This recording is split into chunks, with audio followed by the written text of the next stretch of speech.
እንግዲህ ጦርነቱ ተጀምሯል። ናሆም ሚስቴ አርግዛልኛለች በማለት በጣም ተደስቷል። ይህንን ደስታ ደግሞ ለቤተሰቡ ለማብሰር ሲመጣ ሌኩን ደግሞ ያ የላከውን ሰውዬ ቪዲዮን የቀረጸለትን ቪዲዮ አይቶ ነበር።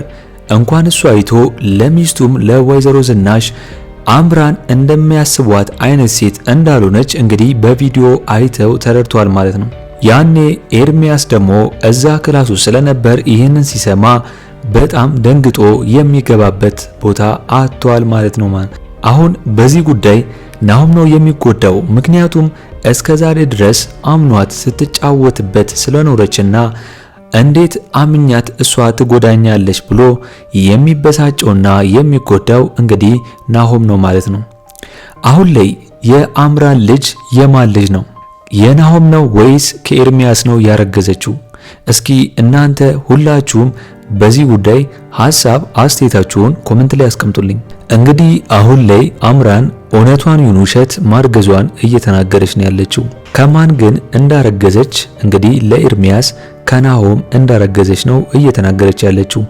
ነገር ግን አሁን ናሆሜ ይህን ነገር ሲሰማ በጣም ነው የተደሰተው ማለት ነው። ምክንያቱም እንግዲህ ልጅ ሊወለድለት ስለሆነ ይህንን ነገር ማመን አቅቶ ስለነበር በጣም ደስ ብሎታል። አሁን አምራን ይህንን ዘዴ የዘየደችው ከናሆም ጋር አንድ ላይ የሚያስተሳስራቸው ልጅ ስለሆነ ለጥቅሟ ስትል እንግዲህ ወይ ልጅ ወልዳለታለች ወይም ደግሞ አውቃ የኤርሚያስን ልጅ ያንተ ነው ልጅ ብላ እንግዲህ ናሆምን ለመያዝና ከእሱ ውጪ ሌላ ሴት እንዳያይ በዚህ ልትይዘው ነው ማለት ነው። እስቲ እናንተ አምራን እውነትስ የኤርሚያስ ነው ወይስ የናሆም ነው ያረገዘችው? እስቲ እናንተ ሁላችሁም በዚህ ጉዳይ ሐሳብ አስተያየታችሁን ኮሜንት ላይ አስቀምጡልኝ። እንግዲህ ኑሐሚን ክፍል 24 ቶሎ እንዲለቀቅ ሁላችሁም ኮሜንት ላይ ክፍል 24 ቶሎ ይለቀቅልን በማለት ይህንን ቪዲዮ ላይክ በማድረግ ጀምሩ። እንግዲህ ዝናሽ ኤርሚያስን ቀልጠፍ ያለ ልጅ ስለሆነላት አምራንን እንዲከታተልላት አዛዋለች ማለት ነው። ነገር ግን አምራን የኤርሚያስ የበፊት ጓደኛው ስለሆነች ይህንን ነገር እንግዲህ ደንግጧል። ይህን ነገር ስታዘው ምን ማድረግ እንዳለበትም ለእሷ ግራ በመጋባት ነገር ግን ትዕዛዝ እስከሆነ ድረስ ትዕዛዙን እፈጽማለሁ ብሏታል። አሁን ላይ ሌኩን ኑሐሚንን እሱ የሚሰራው ድርጅት ላይ ሊያስቀጥራትና ሊቀጥራት እያሰበ ነው። ምክንያቱም ኑሐሚን ቤት ሲያያት እንደ ሰራተኛ እየሰራች ስለሆነ አሳዝነውና እሱን እንድትሰራ ይህንን ነገር ስለማይፈልግ ኑሐሚንን እንግዲህ እሱ መስሪያ ቤት ለመቅጠር አስቧል ማለት ነው። ሰራተኛ እንድትሆንና እንድትሰራ የሚያደረጉት ዝናሽና ልጇ ናቸው እንጂ እሱ እንዳልሆነ ግልጽ ነው። ኑሐሚን ዝናሽ ከቤት እንድትወጣ ብትጠይቃትም ኑሐሚን ግን ከዚህ ቤት የማትወጣበት ምክንያት ቤተሰቡን ለማዳን ስትል እንደሆነች ነግሯታል። ምክንያቱም ናሆም በአምራን ስለታለና የኤርሚያስን እዚህ ቤት መግባት ኑሐሚን ስላላማራት እሷ እንደተጎዳች ኤሚም እንዳትጎዳ እንግዲህ ኑሐሚን ይህንን ጉዳይ እዛው ቤት በመሆን ሳትወጣ ይዘዋለች ማለት ነው። ሌላውም ሌኩን አምራንን ሰው እንዲከታተልላት በማድረግ ሁሉንም በቪዲዮ እንዲቀረጽለት አድርጓል ማለት ነው።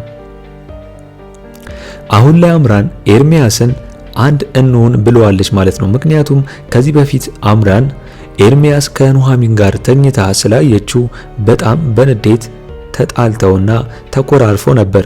አሁን ግን ኤርሚያስ እዛ ቤት መግባቱን ስታይ ከኤርሚያስ ጋር አንድ ላይ በመሆን እቅድ አቅደው እቅዳቸውን ማሳካት እንዳለባቸው እንግዲህ ተናግሯል ማለት ነው። ስለዚህ ኤርሚያስና አምራን በአንድ ላይ ተቀናጅተው የዛ ቤት ሀብትና ንብረትን ለመውሰድ እየሰሩ ነው የሚገኙት ማለት ነው። አሁን ኤርሚያስ ዝናሽ አምራንን እንድከታተላት ነው የላከችም ብሎ በግልጽ ለአምራን ነግሯታል።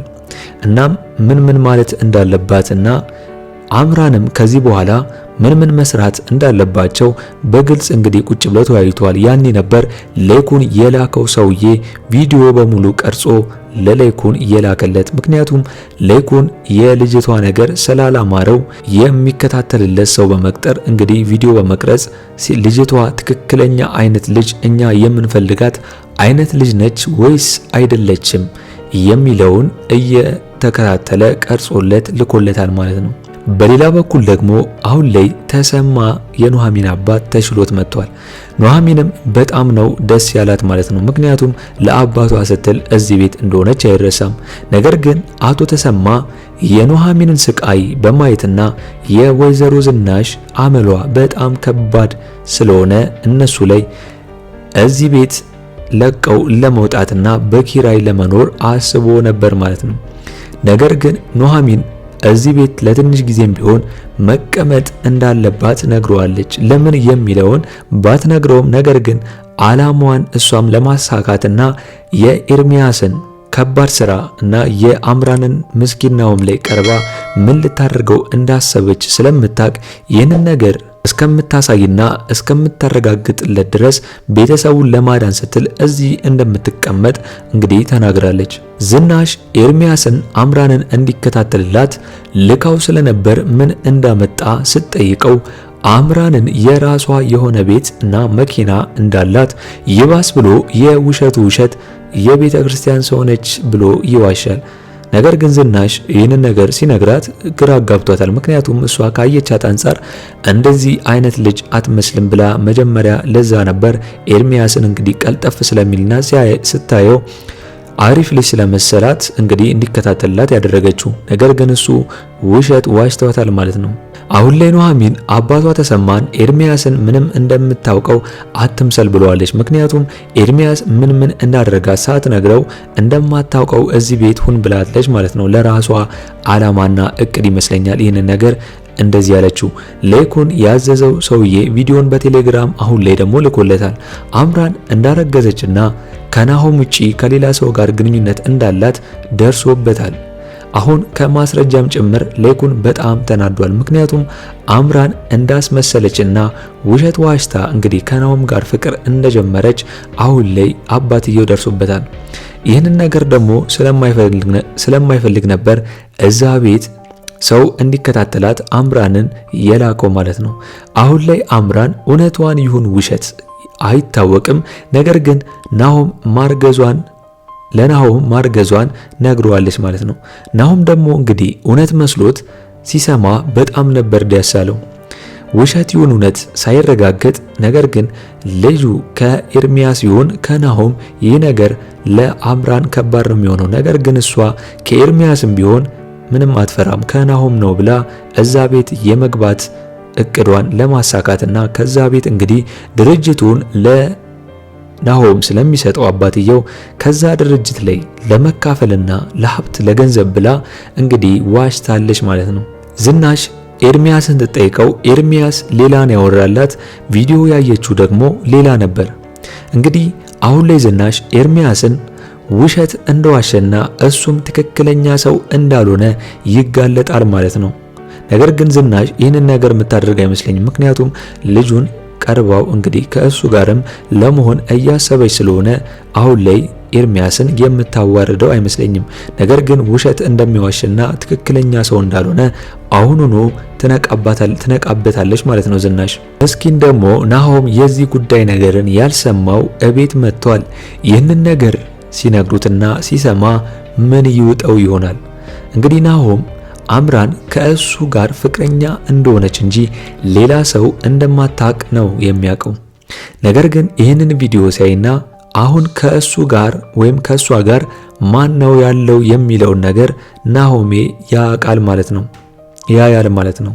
ስለዚህ ናሆም አምራን እንደዋሸችውና እስከዛሬም ድረስ ከእሱ ጋር እንደነበረች ሌላ ሰው ጋር እየሄደች እየማገጠችበት እንደሆነ ካወቀ በጣም ከባድ ነው የሚሆነው ማለት ነው። እንግዲህ ሌኩን የራሱን ስራ አሁን ላይ ጨርሷል። ምክንያቱም ልጁ የምታገባው ሚስቱ በጣም ጥሩ ሰውና መልከ መልካም የሆነች ልክ እንደ ኑሐሚን ነው የሚፈልገው። ነገር ግን አሁን አምራንን ናሆም ቢቀበላትም ነገር ግን አባትየው ስላልተቀበላት እንግዲህ በራሱ በሚሄደው ነገር ሄዶ አግኝቷታል ማለት ነው። እንግዲህ የአምራን ውርደትም ዛሬ ጀምሯል ማለት ነው። አባትየው ከዚህ በኋላ አምራንን የሚቀበላት አይመስለኝም ውርደቷን ስላየ። ናሆምም ይህንን ካየ በኋላ ምን ብሎ ነው አምራንንስ ምን የሚላት? ምክንያቱም አምራንን በጣም እንደሚያፈቅራትና እንደሚወዳት ከእሷ ውጪ ሌላ ሰው እንደማያይም በግልጽ ለሷም ይነግራታል። ነገር ግን እሷ ከእሱ ውጪ እንደማገጠችበት ሲያቅ በጣም ነው የሚጎዳው ብዬ አስባለሁ። እንግዲህ በዚህ ጋር ኑሐሚን ስላለች ኑሐሚን ይህንን እውነት ስለምታቅ እንግዲህ ኤርሚያስ ናሆም ኑሐሚንን ይጠይቃታል። እንግዲህ ኑሐሚን ስታጽናናው አንዳንድ ነገሮችን ለናሆም ትነግረዋለች ወይስ አትነግረውም የሚለውን እንግዲህ ኑሐሚን ላይ በክፍል 24 አብረን የምናየው ይሆናል ማለት ነው። አባትየው ምንጊዜም ናሆም ኑሐሚንን እንድታገባለት ነው የሚፈልገው። ስለዚህ አሁን ይህንን ማስረጃ ስለያዘ ከአምራን ጋር ተፋቶ ወይም ደግሞ ከአምራን ጋር ያለውን ግንኙነት እንዲያቋርጥ በመንገር ወይ ኑሐሚንን እንዲያገባት ወይም ደግሞ ከኑሐሚን ሌላ የተሻለች ሴት ካለች እሷን ፈልጎ እንዲያገባ ነው የሚያደርገው ማለት ነው ለይኩን። ስለዚህ ይህንን ጉዳይ ደግሞ በክፍል 24 አብረን የምናየው ይሆናል ማለት ነው። የዛሬው አስተያየቴ ይህንን ይመስል ነበር። እናንተስ በዚሁ ፊልም ላይ እናንተም ሐሳብ አስተያየታችሁን በኮሜንት አስቀምጡልኝ ማለት ነው። እንግዲህ ኑሐሚን ክፍል 24 ቶሎ እንደተለቀቀ እኛም በኮሚኒቲ ፖስታችን ስር ወዲያው ለእናንተ የምናስቀምጥላችሁ ይሆናል ማለት ነው።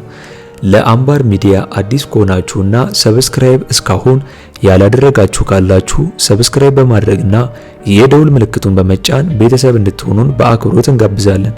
በቀጣይ ክፍል እስከምንገናኝ ድረስ መልካም ቆይታ ይሆንላችሁ።